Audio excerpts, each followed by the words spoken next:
Hello everyone. Today I'll be defining transfer of learning as it relates to motor control, and I'll begin with the actual definition of transfer of learning, which is the influence of previous experience on learning a new skill and performing a skill in a new context.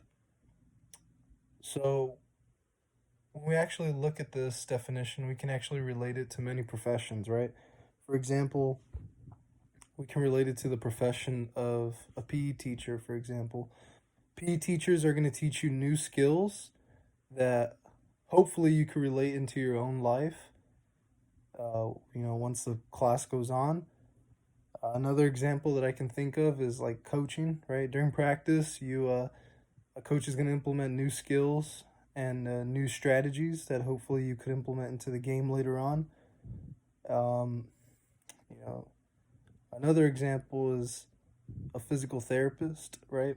Or an occupational therapist. They're going to go over new skills or new exercises that hopefully would help the actual patient implement them into their own lives so that they could benefit later on and improve whatever they're seeing the therapist for, right?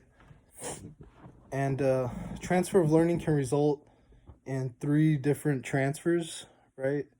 For example, the first is positive transfer, which just means that you were able to actually use that skill and it positively impacts your life, right? So it has good transfer, I guess.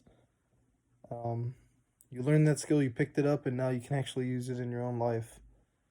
The second would be negative transfer. So that's the one you don't want, just because it could actually make a task harder, right? So let's just say you learned a new skill or a new strategy, whatever, and now you try to implement it into your own life, but it negatively impacts whatever you're trying to accomplish. And then the third would be neutral or zero, which has no effect. It's basically useless. And then researchers can actually calculate the percentage of transfer through an equation that is between the difference of the experimental group, which is a group that has the previous um, experience with whatever strategy is going on, the difference between that group and the new group, which is actually just getting the strategy implemented.